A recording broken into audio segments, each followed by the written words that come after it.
दोस्तों, वक्त से लड़कर जो अपना नसीब बदल दे, इंसान वही है जो अपनी तकदीर बदल दे। कल क्या होगा कभी न सोचो यारों, क्या पता कल वक्त खुद अपनी तस्वीर बदल दे। जी हाँ दोस्तों, मैं राजेंद्र कुमार लेकर आया हूँ एक छोटी सी मोटिवेशनल स्टोरी। तो आइए शुरू करते हैं। एक नगर में एक राजा रहते थे। एक दिन एक विद्वान साधु उस राजा के नगर में पहुंचा। राजा उस साधु के पास गया और उन्हें अपने महल में आने के लिए आमंत्रित किया। आमंत्रित करने पर वह साधु राजा के महल में पहुंचा तो राजा ने उस साधु को बहुत अच्छे तरीके से आदर सत्कार किया।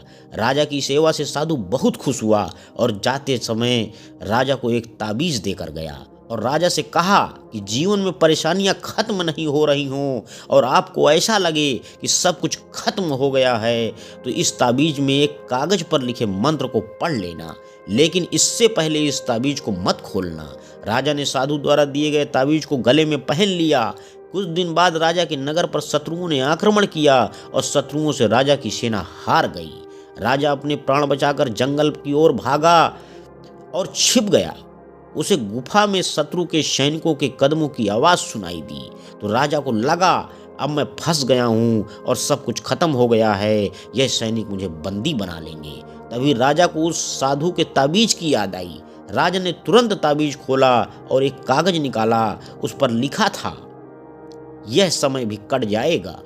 राजा को यह पढ़कर थोड़ा सा आराम मिला।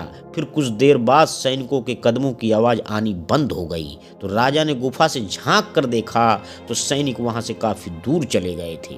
फिर राजा अपने प्राण बचाकर अपने राज्य की ओर चला गया। तो दोस्तों, इस छोटी सी कहानी से हमें सीख क्या मिलती है कि दिन अच्छे हों या बुरे वह हमेशा नहीं रहते। हमें हमेशा यह ध्यान रखना चाहिए कि समय बदलता जरूर है।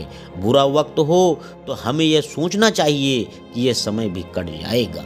अंत में दोस्तों, मैं यही कहना चाहता हूँ कि पृथ्वी पर ऐसा कोई भी व्यक्ति नहीं है जिसको समस्या ना हो और पृथ्वी पर ऐसी कोई समस्या नहीं है जिसका कोई समाधान ना हो। मंजिल चाहे कितनी भी ऊंची क्यों ना हो, रास्ते हमेशा पैरों के नीचे से ही जाते हैं। जिंदगी का हर घाव अपने समय पर ही भरता है। इसलिए दोस्तों, हमेशा सकारात्मक रहें। अंत में धन्यवाद। मेरे YouTube चैनल को लाइक व सब्सक्राइब करें। आपका दिन शुभ हो।